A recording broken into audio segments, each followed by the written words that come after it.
I am so excited to chat with you today. I'm going to be talking about what it's like to be a creator in Web2 from my experience, to be a creator in Web3, and to build the next platform for creators that brings blockchain to everybody. So this is some of my most recent work. I am an artist. These are some of my drips. And I'm also the founder of therein, which is a creator-first ecosystem. On Solana, we build tools for creators and their communities. And my artistic journey started off in Web2, right? I got this iPad way back to take notes on in university, and it quickly became a drawing tablet. And I got into making digital art. And so I had grown up with social media, so I'd always kind of like looked at influencers and been like, wow, like you have all these followers, all you do is post, like that kind of seems like a cool thing, right? So I got into social media marketing and I grew my Instagram page to over 200,000 followers over the course of, this 3-year journey. And every single day, I woke up thinking the same thing. What am I going to post on Instagram today? Which kind of became tiring, but why did I do that? It's addicting, right? These social metrics like likes, comments, followers, they kind of give you the illusion of success, right? Like, I think some people think that really matters, and they would look at me and be like, wow, like, you get so many likes, all of this. But I sort of realized these metrics don't actually translate to what really matters for a business, like revenue, right? Instagram didn't pay me at all. They didn't pay me. And I found out a kind of like upsetting statistic that Instagram makes $300 a year off of every US user. And they don't share that with creators. And so I kind of realized being a creator is actually not as glamorous as I thought it would be, because you're kind of fighting against the platforms that you're building on. So I had to do other things to monetize, right? Instagram wasn't paying me, so one of the things I did was an e-commerce brand. So I made pretty weird apparel, among other products. And I started an AR marketing agency. I built a subscription platform into my website to establish some recurring revenue. And I worked with brands. I had to get creative, right? Because I had to monetize. But the thing that really upset me, especially with selling shirts to my audience, that's how I was monetizing my audience directly, was the algorithm.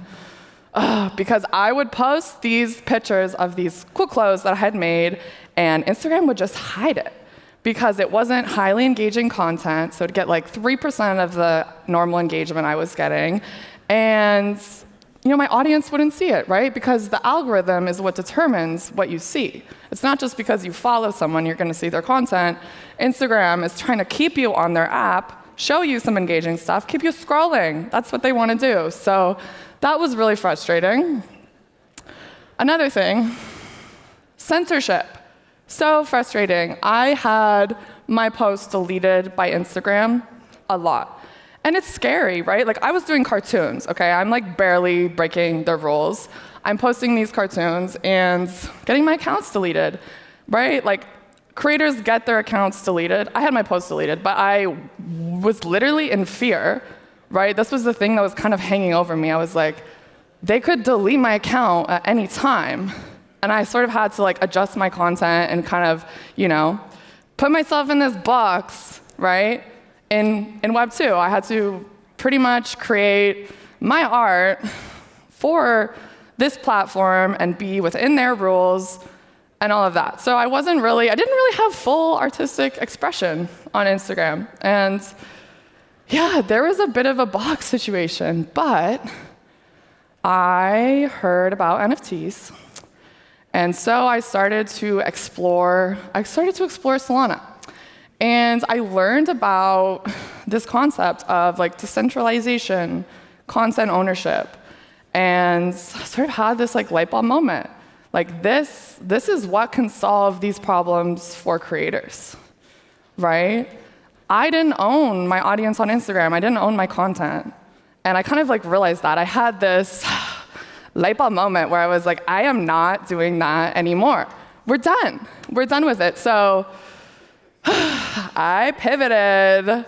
I said, no more Instagram. And I moved into building in Web3. So I switched to being a creator in Web3 on Twitter.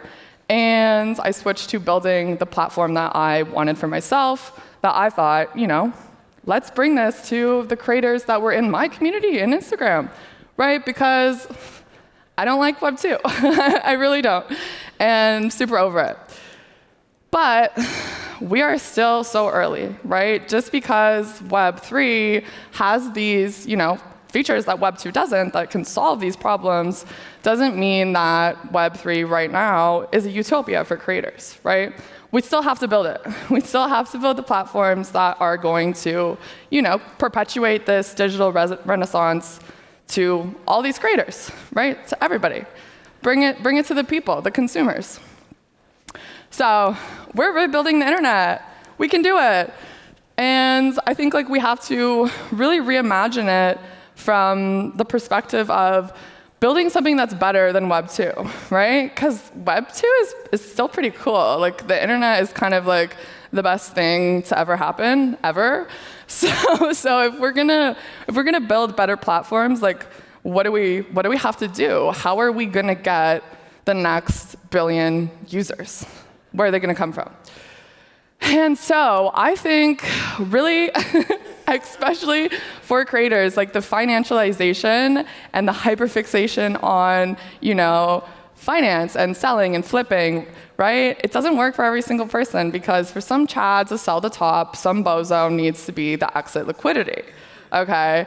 And I think this is especially, something for creators and, right, because I tried to onboard my audience from Instagram, and the public sentiment towards crypto is that it's scammy, right? They don't call it a rug, they just call it a scam. And there is definitely a stigma towards it, especially because, this happens. People leave the space feeling upset because, they lost money, right? And they don't come back.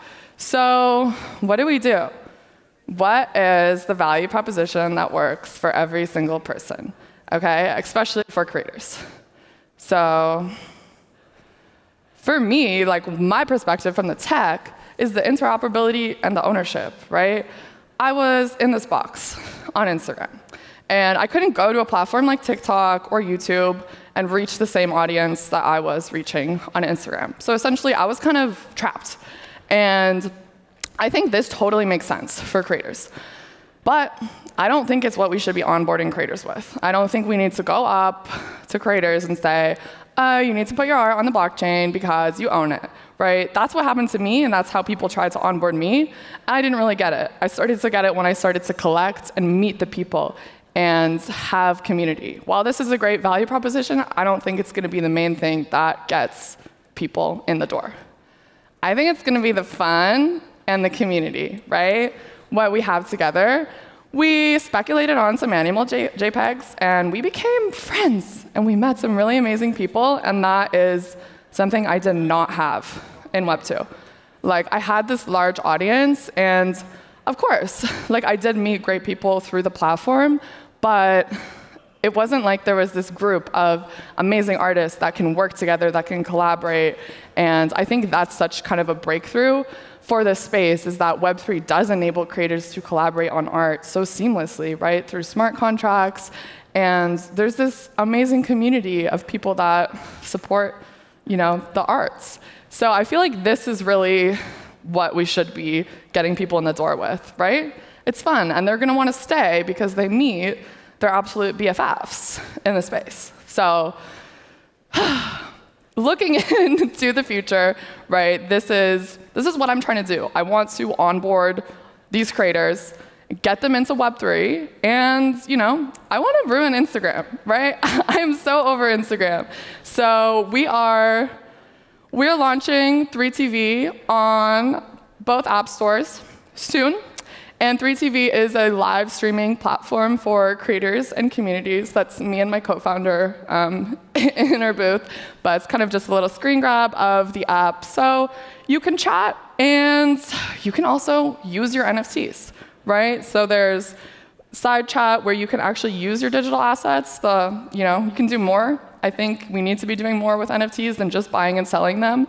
So part of what we're doing with 3TV and with 3Lands is adding utility, right? Giving people the ability to experience using their digital assets so they can understand why ownership is important. So yeah, that's my time. Guys, thank you so much. You're a great audience. Bye.